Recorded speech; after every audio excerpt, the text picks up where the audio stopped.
Good evening everyone, welcome to TS Khan classes. আমি তোমাদের আর কে sir, and তোমরা সবাই আমাকে চেনো, জানো, আমার লেকচারগুলোকে শোনো, আমার পড়ানোর স্টাইল দেখেছো। আমি তোমাদের তিনটে সাবজেক্ট পড়াই, মানে বিসিএস যারা পড়ে তাদের তিনটে সাবজেক্ট পড়াই।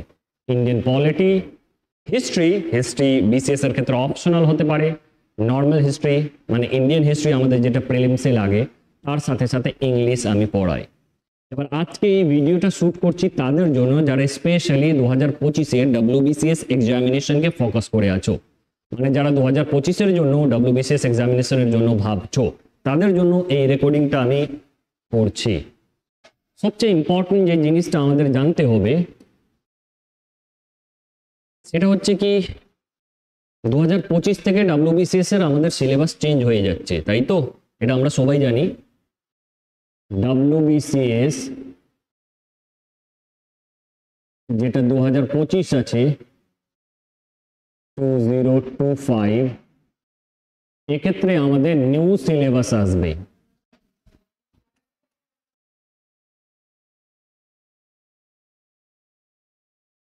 নিউ সিলেবাস আসবে, তাই না? এই নিউ সিলেবাসের মধ্যে যদি তুমি অপশনাল পেপার, কি বললাম আমি, অপশনাল পেপার যদি তুমি নাও হিস্ট্রি, সেক্ষেত্রে তুমি কি কি সুবিধা পাবে? অপশনাল পেপার যদি তুমি চুজ করো, স্যার অপশনাল পেপার যদি হিস্ট্রি নিই তাহলে আমাদের বেনিফিট কি কি আছে? হিস্ট্রি যদি অপশনাল পেপার নিই তাহলে আমরা কি কি বেনিফিট পাবো আপনার ক্লাস থেকে, বা কি কি বেনিফিট পাবো আমরা বিসিএস মেন্সের ক্ষেত্রে? যদি অপশনাল তোমরা হিস্ট্রি চুজ করো তাহলে বেনিফিট, সবচেয়ে ইম্পর্টেন্ট বেনিফিট হচ্ছে তোমাকে একটা হিস্ট্রির পেপার যেখানে 125 মার্কস মেন্সে লিখতেই লাগবে মার্কস, এটা WBCS মেন্সে যেটা 2025 থেকে সিলেবাস তোমার চেঞ্জ হয়েছে সেখানে তোমাকে লিখতে লাগবে 50 মার্কস। তোমার প্রিলিমস যে এক্সামিনেশন হবে, প্রিলিমস যে পরীক্ষা হবে, সেখানে তো সেই এই ওল্ড সিলেবাসই থেকে যাচ্ছে, সে প্রিলিমসের ক্ষেত্রে তোমার 50 মার্কস থাকবে।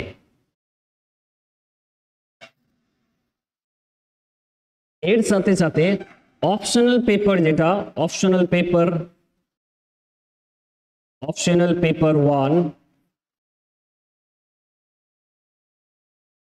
1 প্লাস 2, অপশনাল পেপার 2, এটা মিলিয়ে আমাদের কত নাম্বার থাকছে? অপশনাল পেপার 1 পেপার 2 মিলিয়ে আমাদের আই গেস 250 করে থাকছে। 250 প্লাস 250, ঠিক আছে, 500। এটা আমাদের অপশনাল পেপারের ক্ষেত্রে থাকছে। তাহলে যদি তুমি হিস্ট্রিকে যদি as a optional subject choose করো তাহলে কি কি বেনিফিট আছে তোমার সেটা তুমি এখানে দেখতে পাও। ফার্স্ট নাম্বার বেনিফিট হচ্ছে এটা 125 মার্কস তুমি মেন্সে লিখতে পাবে। সেকেন্ড হচ্ছে প্রিলিমস তোমার সুন্দর করে হয়ে যাবে। থার্ড হচ্ছে তোমার অপশনাল পেপারও রেডি হয়ে যাবে। এন্ড এই পুরো বিষয়টাই আমিই পড়াবো তোমাদেরকে, হিস্ট্রি অপশনাল আমিই পড়াবো, এন্ড মেন্সের ক্ষেত্রে এন্ড 50 মার্কস প্রিলিমসের ক্ষেত্রে আমিই পড়াবো। কিভাবে পড়াবো সেটা আমি বলছি। আচ্ছা, এই পড়ানোটা 2025-এর যে WBCS নিউ সিলেবাস অনুযায়ী, যেখানে আমাদের কনভেনশনাল পেপার বা এসএ পেপার যেখানে আমাদেরকে লিখতে লাগবে নোটস, সেক্ষেত্রে আমি বাইলিঙ্গুয়াল নোটস প্রোভাইড করব। যারা ইংলিশে লিখতে চাও তাদের জন্য আমার নোটস রেডি আছে, যারা বাংলায় লিখতে চাও তাদের জন্য আমি নোটস রেডি করেছি, আর কিছু নোটস আমি বানাচ্ছি বাংলার ক্ষেত্রে, ঠিক আছে? হিস্ট্রি এমন একটা ইন্টারেস্টিং সাবজেক্ট, ম্যাক্সিমাম মানুষই কিন্তু জানে না যে হিস্ট্রি কিভাবে প্রেজেন্ট করতে হবে, কিভাবে লিখতে হয়, কিভাবে কি কি টার্ম আমাদের জানতে হয়। হিস্ট্রির আগে তোমরা অপশনগুলো দেখে নাও, এই বেনিফিট আছে। আবার বলছি, যারা বাংলায় ইতিহাস লিখবে তাদের ক্ষেত্রে আমি নিজেই নোটস প্রোভাইড করব, বুঝে গেছেন?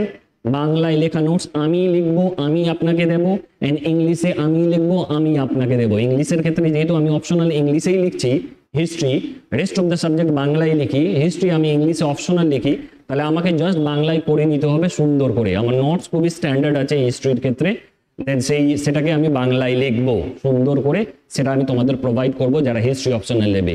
ওই অপশনাল রেডি করার ক্ষেত্রে মেন্স রেডি হয়ে যাচ্ছে, তোমার প্রিলিমস রেডি হয়ে যাচ্ছে, মানে আলটিমেটলি তোমার 500 প্লাস 125 প্লাস 25 এত নাম্বার তুমি কি করবে, সরি এত নাম্বার তোমার পরীক্ষা রেডি হয়ে যাচ্ছে, বুঝে গেলে? 650 নাম্বার তুমি রেডি করে নিচ্ছ যদি history syllabus now as a optional or history যদি পড়ো। এবার আমি হিস্ট্রি কিভাবে পড়াবো সেটা জাস্ট আমি তোমাদেরকে দেখিয়ে দিচ্ছি, হিস্ট্রি আমি তোমাদেরকে পড়াবো কিভাবে।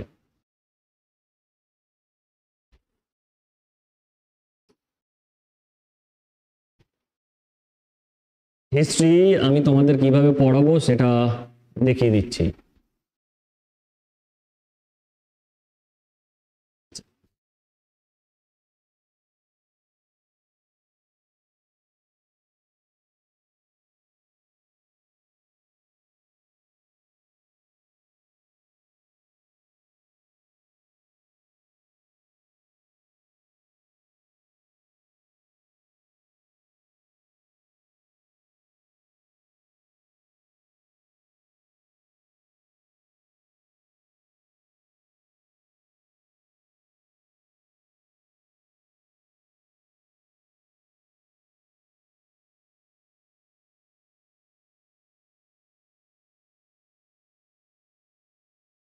এটা হচ্ছে আমাদের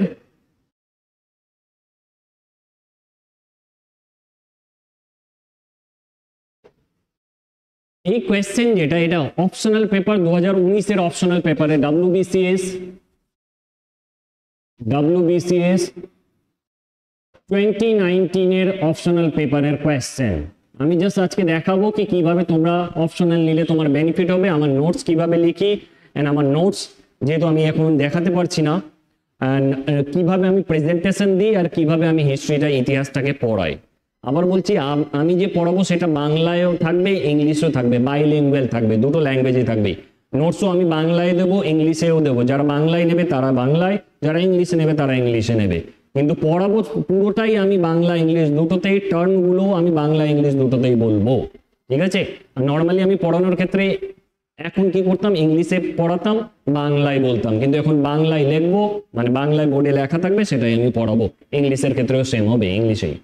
তাহলে 2019 WBCS এর এটা অপশনাল পেপারের কোয়েশ্চেন, গ্রুপ বি তে আমাদের মিডিয়েবল ইন্ডিয়া থেকে কোয়েশ্চেন থাকে, যারা দিয়েছো তারাও দেখে নাও। দেখো এখানে কোয়েশ্চেন বলেছে, এখানে যে কোনো তিনটে কোয়েশ্চেন তোমাকে চুজ করতে হবে। তিনটে কোয়েশ্চেনের মার্কস কত, 10 নাম্বার করে, তাই টোটাল হচ্ছে 30 নাম্বার। তুমি এখানে লিখতে যাবে, ধরে নাও assess the cultural significance of Bhakti movement. Bhakti মুভমেন্টের তোমার যে কালচারাল আছে সেই সিগনিফিকেন্স গুলো, গুরুত্বগুলো তোমাকে লিখতে হবে, সেটা ভক্তি মুভমেন্ট আমরা পড়ি। Then account for the introduction of the market control regulation. Market control regulation Alauddin Khilji কিভাবে বাজার নীতি, আলাউদ্দিন খিলজির যে বাজার নীতি ছিল, মার্কেট নীতি ছিল, সেটা কিভাবে উনি কন্ট্রোল করতেন সেটা আমাদেরকে এখানে লিখতে হবে। দেন তারপর আছে give an account of the Mughal and Afghan contest of supremacy medieval ইন্ডিয়ায়। মুঘলের সাথে আফগানের সুপ্রিমেসি, মানে আফগানে যে আহমদ শাহ আবদালি এসে গেছিল এন্ড মুঘলরা যে লেটার মুঘলস ছিল এদের সাথে সুপ্রিমেসির লড়াই ছিল, কে দিল্লিকে নিজের আন্ডার রাখবে সেটা সম্বন্ধে লিখতে হবে।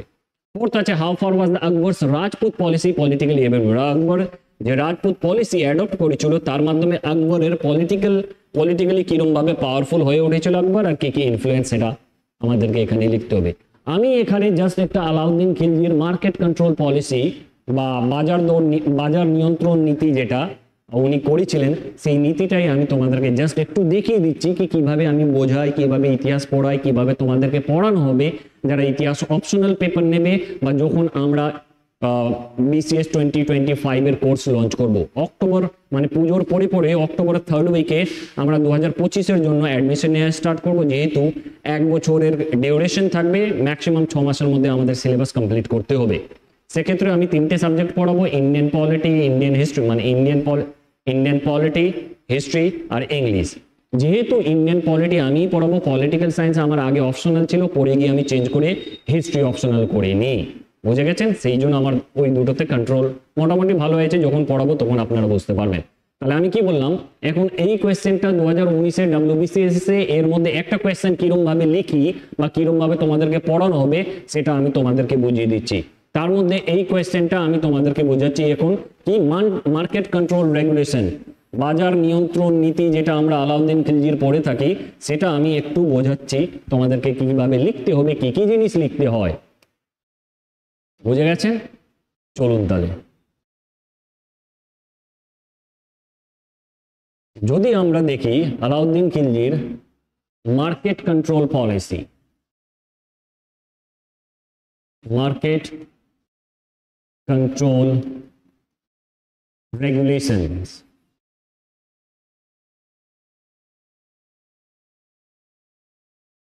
আর আলাউদ্দিন খিলজির, এখানে আমি এ কে লিখলাম, এ কে মানে আলাউদ্দিন খিলজি, পুরোটা লিখলে টাইম নষ্ট হবে, সেই জন্য আমি এ কে লিখে দিলাম। বাংলায় আমাদের এই জিনিসটাই তো, বাংলায়ও আমাকে নোটস প্রোভাইড করতে হবে, বাংলায়ও আমাকে লিখতে হবে বাজার নিয়ন্ত্রণ নীতি।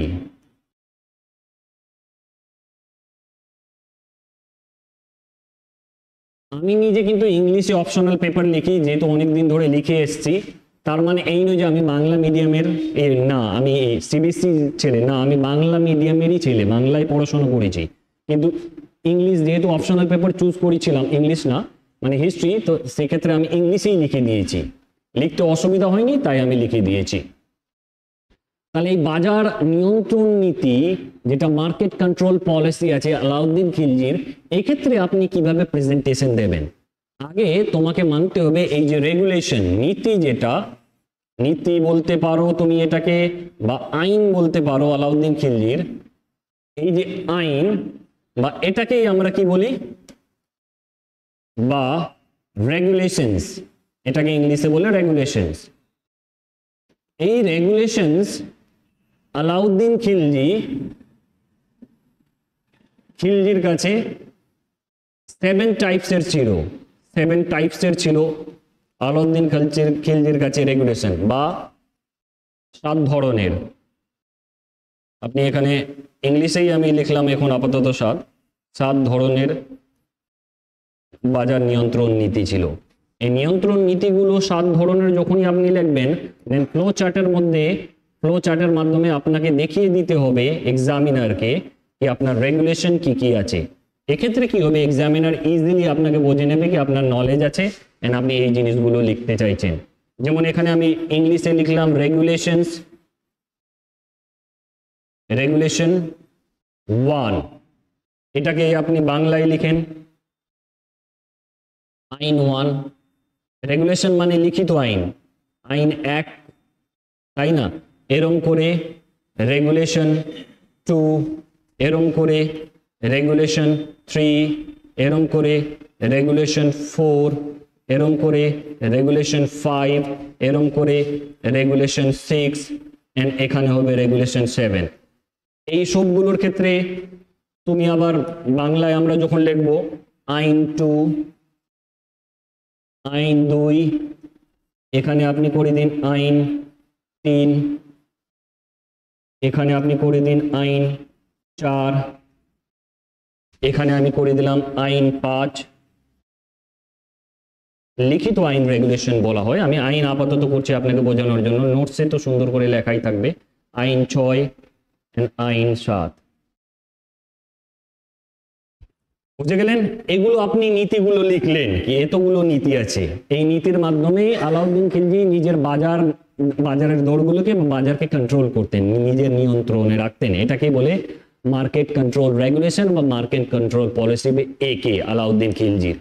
এবার এর মধ্যে তোমাকে আর কি কি লিখতে হবে, এবার তুমি ফ্লো চার্ট যদি দেখো, আমি যেরকম ভাবে লিখি, যেটা নোটস আমি তোমাদেরকে বাংলা আর ইংলিশ দুটোতেই প্রোভাইড করব, দেন আমি এরকম করে একটা চার্ট ক্লিক করি, দেন ওই চার্টের মধ্যে দিয়ে চার্ট না একটা গ্রাফ করি আর কি, এর মধ্যে আমি আলাউদ্দিন খিলজির প্রায়োরিটি গুলোকে লিখে দিই।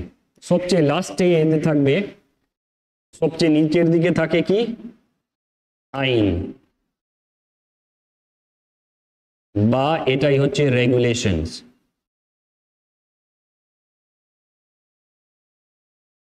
ঠিক আছে। এর উপরে যখনই আমি যাব, এর উপরে ফার্স্ট যে মার্কেটটা থাকে আলাউদ্দিন খিলজির, সেই মার্কেটটা হয় ফুড গ্রেন, ফুড গ্রেনস, বা এটাকে আপনি কি বলবেন, শস্য ভান্ডার, তাই তো? আপনি বলবেন ইয়েস স্যার।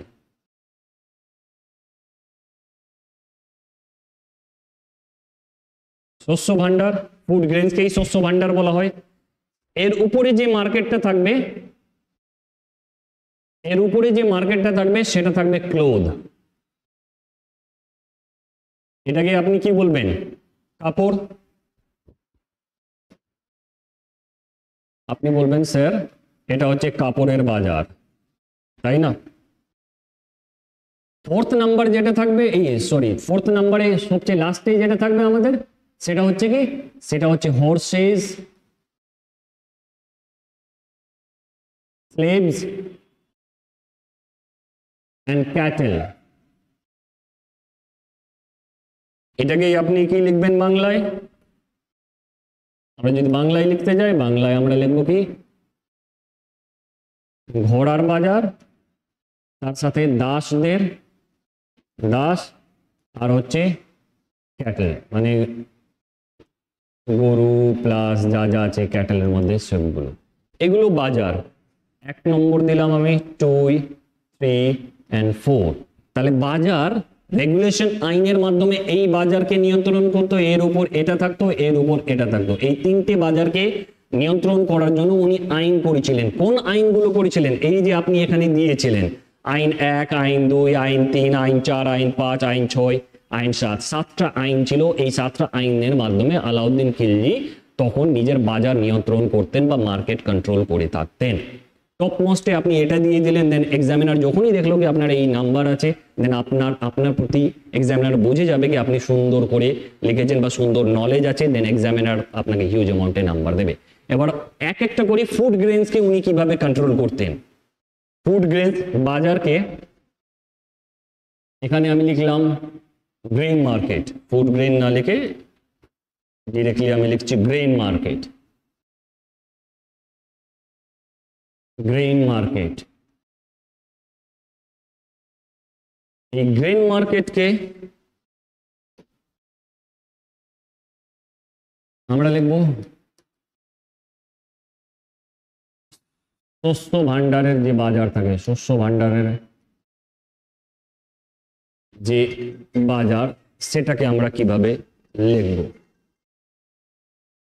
শস্য ভান্ডারের যে বাজার সেটাকে আমরা কিভাবে লিখব, তাই না স্যার? গ্রেন মার্কেট আপনি যদি বলেন, দেন এই গ্রেন মার্কেটের ক্ষেত্রে, ফুড গ্রেন মার্কেটের ক্ষেত্রে উনি কি করতেন, লিখলাম গ্রেন মার্কেট ওর শস্য ভান্ডার। এই শস্য ভান্ডারের ক্ষেত্রে ওনার কিন্তু অনেকগুলো নীতি থাকতো। শস্য ভান্ডারের ক্ষেত্রে উনি একটা টপিক বলে দিই, যেমন জমি প্রোভাইড করা হতো, এই জমিতে কে থাকতো, কৃষক থাকতো, যেটাকে আপনি বলেন ফার্মার। এই কৃষকের মধ্যে একজনের নাম ধরলাম আমি, সেটা হচ্ছে আমি।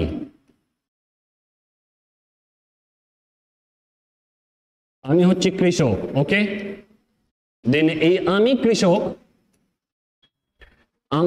আমার কাছ থেকে যে হারভেস্ট করা যে ফসল হয়েছে, এই ফসল তো কিং নেবে, রাজা তো নেবেই আমার কাছ থেকে ফসল। রাজা উপরে বসে আছেন। রাজা কোথায় বসে আছেন? রাজা নিজের সাম্রাজ্যে, নিজের ক্যাপিটালে বসে আছেন। ইনাকে তো আমাকে ফসল দিতেই হবে, যেহেতু ইনার সাম্রাজ্যে আছি। এখনকার যুগে আমরা ট্যাক্স পে করি তো, সেন্ট্রাল গভর্নমেন্ট হোক, স্টেট গভর্নমেন্টকে। আপনি বলবেন হ্যাঁ, সেই যুগে তো ট্যাক্স টাকা হতো না, সেই যুগে ফুড গ্রেন আপনাকে দিতে হতো, মানে শস্য যাই হচ্ছে তার একটা পার্সেন্টেজ আপনাকে দিতে হতো। দেন আপনার যে ফসল হয়েছে, এই ফসলের, এই যে ফসল, এই ফসলের আপনাকে 50% দিতে হতো রাজাকে। 50% রাজাকে পে করে দিত।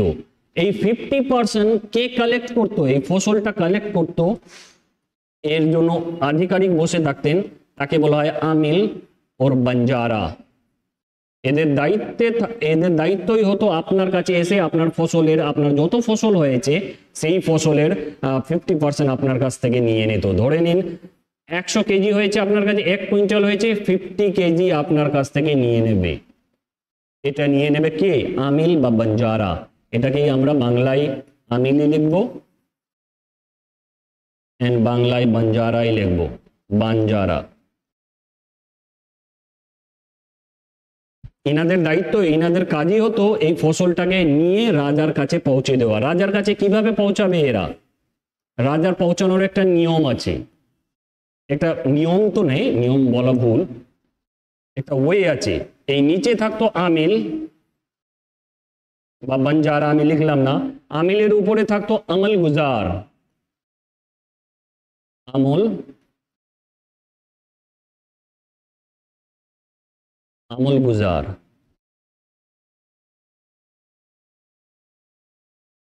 এই আমল গুজারের উপরে থাকতো দিওয়ান, দিবান যেটাকে আমরা বলি। তো হতো কি, এখানে থাকতো রাজা। রাজা তো না, এম্পায়ারর মানে এখন রাজাই লিখে দিলাম।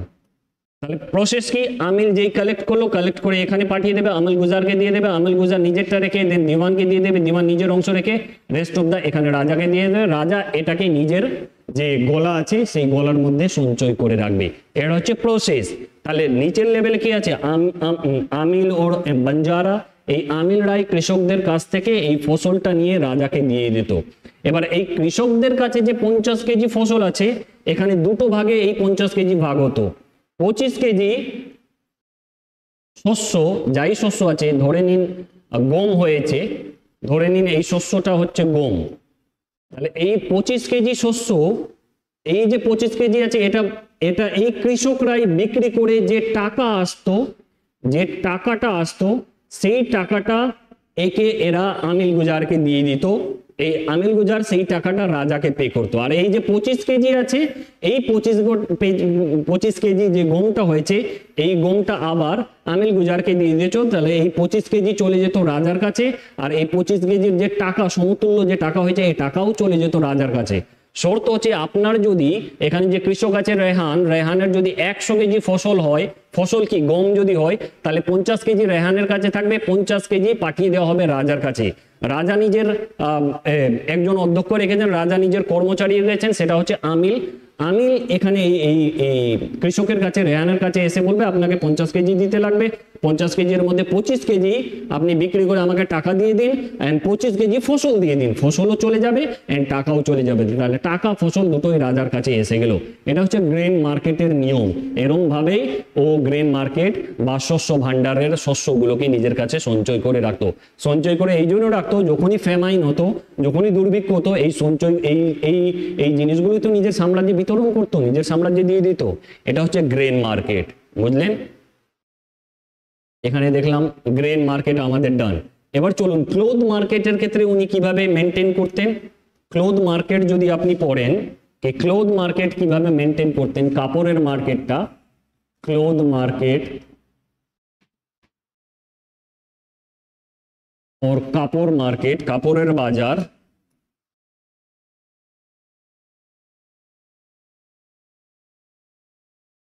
কাপড়ের বাজার। তাহলে ক্লোথ মার্কেট और কাপড়ের বাজারকে উনি মেনটেন করতেন। এর জন্য উনি একজন কর্মচারী রাখতেন,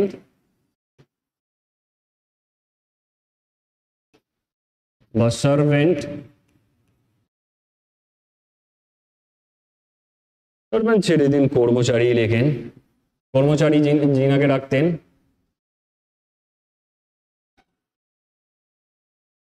সেই কর্মচারীকে বলা হতো রেস পারওয়ানা।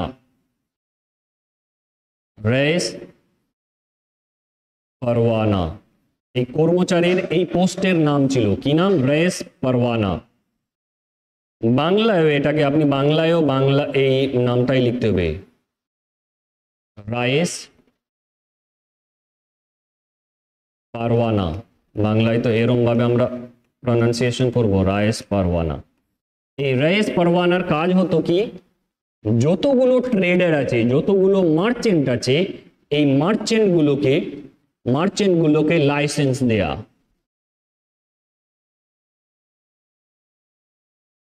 লাইসেন্স দেয়া, এই লাইসেন্স গুলো কাকে দিত?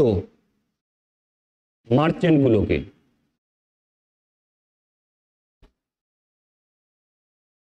কেন দিত মার্চেন্ট গুলোকে? যাতে মার্চেন্টরা যাই বিক্রি করছে এই কাপড় মার্কেটে তার যেন সরকারের কাছে যেন সেটার একটা ডেটা থাকে। ডেটা যদি না থাকে দেন অসুবিধা আছে। ডেটা যদি না থাকে দেন সরকার বুঝতে পারবে না কে কিরকম ভাবে কি চালাচ্ছে। দেন এই লাইসেন্সটাই কার কাছে থাকতো? মানে কিং এর কাছে বা রাজার কাছে। এক্ষেত্রে এই লাইসেন্স নিলেই তো রেজিস্ট্রি হয়ে গেল, রেজিস্টার্ড আপনি সরকারের ঘরে হয়ে গেলেন। রেজিস্টার্ড যদি হয়ে যান, নথিভুক্ত যদি হয়ে যায় আপনার নাম, তাহলে আপনি কত ইনকাম করছেন সবগুলোই সরকার দেখবে।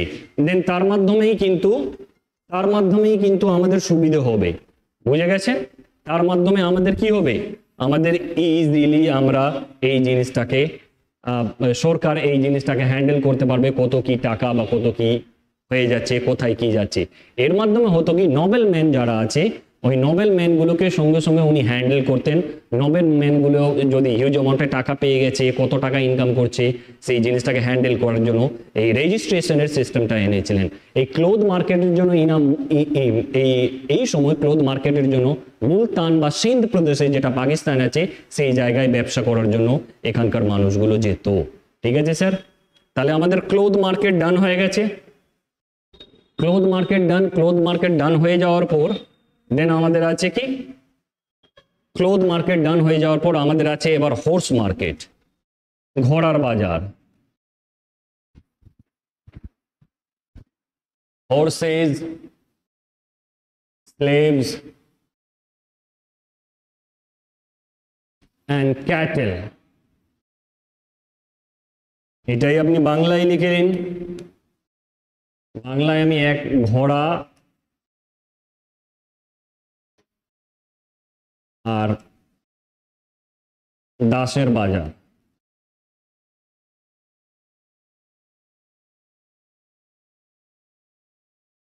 দাস বা কৃতদাস আপনি যাই বলুন না কেন,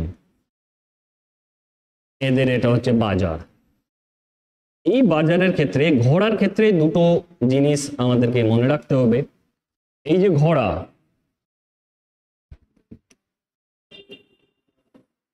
তখন চারটে ক্যাটাগরিতে আলাউদ্দিন খিলজি ডিভাইড করে রেখেছিলেন। একটা ছিল গুড, বা এটাকে বলা হয় ভালো। দেন একটা ছিল আপনার নট গুড, ভালো না আপনি বলতে পারেন, ভালো নয় এমন। দেন তারপরে একটা ছিল ক্যাটাগরি এভারেজ। দেন একটা ছিল টাট্টু।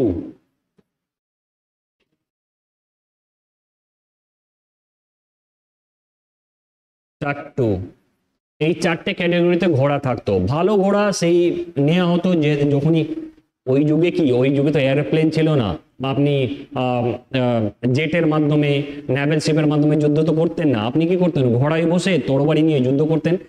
যারই ঘোড়া যতই ভালো থাকতো সে তার মাধ্যমে যুদ্ধগুলোকে জিত। এই সময় আলাউদ্দিন খিলজি যে ঘোড়াগুলো নিয়ে আসতেন, বা ওই মেডিয়েভেল ইন্ডিয়ায় ঘোড়াগুলো আনা হতো সেন্ট্রাল এশিয়া থেকে। সেন্ট্রাল এশিয়াতে ঘোড়া খুবই উঁচু উঁচু ঘোড়া পাওয়া যেত, সেই ঘোড়াগুলোকে আনা হতো। তার মধ্যে যে ভালো ঘোড়া থাকতো সেটাকে মানে লড়াই করার জন্য, ওয়ার খেলার জন্য রাখতো। আর যে ঘোড়া ভালো নয় তাকে বহন কার্যের জন্য, একদিক থেকে অন্যদিকে অনেক জিনিসগুলো নিয়ে যাওয়ার জন্য, ওয়ার ওপেন গুলোকে বা যে তরবারি আছে ওগুলোকে বহন করার জন্য ওই জিনিসটা রাখতো। এভারেজ যেটা থাকতো সেটা চাষাবাদের জন্য রেখে দিত। আর টাট্টু যেটা থাকতো সেটাকে গাধা হিসাবে ইউজ করতো এরা। এটা ছিল ঘোড়ার জিনিসটা। এবার দাসের ক্ষেত্রে যেটা আপনি বলেন কৃতদাস আর কি, বা স্লেভস,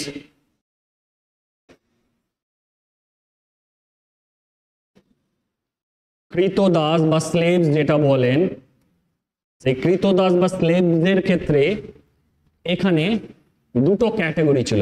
এক, গার্লস, দ্বিতীয় বয়েজ। বয়েজ মানে ছেলেদের জন্য ছেলে, গার্লস মানে মেয়ে।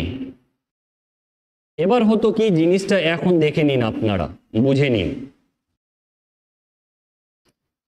যখনই কোথাও ওয়ার হতো, আলাউদ্দিন খিলজি যখন ওয়ার করতেন, সেখান থেকে কি করতেন, সেখান থেকে যারা ওয়ারে হেরে গেল তাদেরকে প্রিজন অফ ওয়ারে হেরে গেছেন, দেন আপনাকে বন্দি করে নেবে। বন্দি করে নিয়ে ওই মানুষগুলোকে করবে কি, ওদের মধ্যে যারা ছেলে আছে, যে ছেলেগুলো আছে তাকে এরা দাস করে নেবে। ছেলেগুলো যে বাচ্চা ছেলেগুলোকে এরা অ্যারেস্ট করবে, ওই বাচ্চা ছেলেগুলোকে একদম সুন্দর করে লালন পালন করবে এন্ড তাকে নিজের আর্মিতে ভর্তি করবে।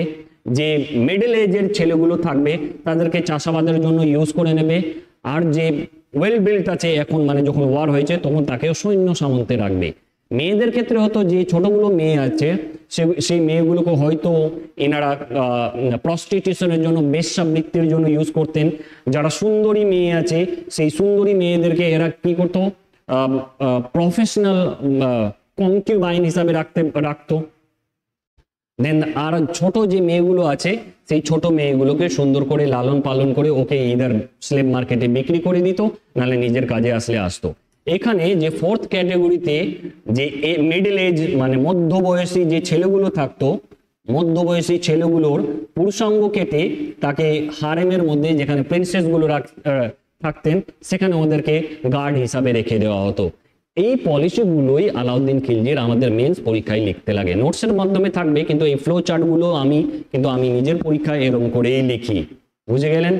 তো এটাই ছিল আমাদের আলাউদ্দিন খিলজির মার্কেট পলিসি। আলাউদ্দিন খিলজি কি কি করেছিলেন এর পিডিএফ আমি তোমাদেরকে আমাদের যে চ্যানেল আছে ওই চ্যানেলের হোয়াটসঅ্যাপ এন্ড টেলিগ্রাম গ্রুপে দিয়ে দেবো।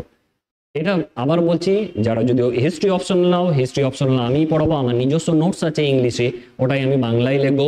হাই কোয়ালিটির স্ট্যান্ডার্ড খুবই নোটস আছে। এটা তো এমন একটা টার্ম বললাম, মেডিয়েভেল ইন্ডিয়ায়, মডার্ন ইন্ডিয়ায়, এনসিয়েন্ট ইন্ডিয়ায় বহু টার্ম আছে, বহু এরকম টার্ম আছে যেগুলো আপনাকে জানতে লাগবে। জানতে গেলে আপনার ইন্টারেস্ট আসবে, জানতে গেলে আপনি সুন্দর নাম্বার ক্যারি করতে পারবেন। অনেকের অনেক ধারণা থাকে ইতিহাসে নাম্বার তোলা যায় না, ইতিহাসে নাম্বার দেয়া হয় না। আপনি যদি সুন্দর করে লেখেন, আপনি যদি এরকম করে লেখেন, দেন আপনাকে তো নাম্বার দেবেই দেবে।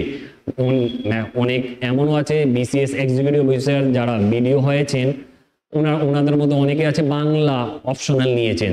তাহলে বাংলাতে কিভাবে, সাহিত্যে কিভাবে আপনি নাম্বার তুলতে পারেন?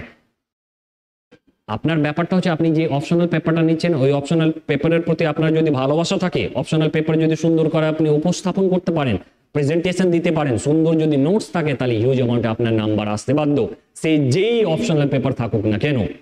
হিস্ট্রি যদি অপশনাল নাও আমি পড়াবো, আর আপনাদেরকে সুবিধা বলে দিয়েছি। হিস্ট্রি অপশনাল ক্ষেত্রে এই সুবিধা আছে, আমার নিজস্ব নোটস আছে। আমি নোটসটা আবার বলছি বাংলায়ও দেব, ইংলিশেও দেব। ঠিক আছে? পড়ানোর ক্ষেত্রে আমি ইংলিশেও বলবো, ইংলিশে বলতে ইংলিশে লেখাও থাকবে, বাংলায় লেখা থাকবে, বলবো কিন্তু আমি দুটোর ক্ষেত্রে বাংলায় সুন্দর করে আপনাদেরকে বলা হবে।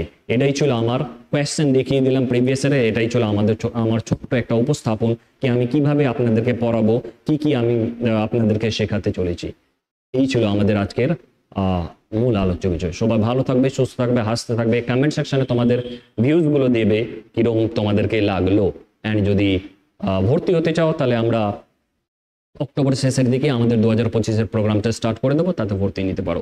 অপশনাল পেপার অ্যান্ড সবগুলো আমি পড়াবো। হিস্ট্রি, পলিটি, ইংলিশ আমি পড়াবো। হিস্ট্রি আমি তোমাদেরকে দেখিয়ে দিলাম।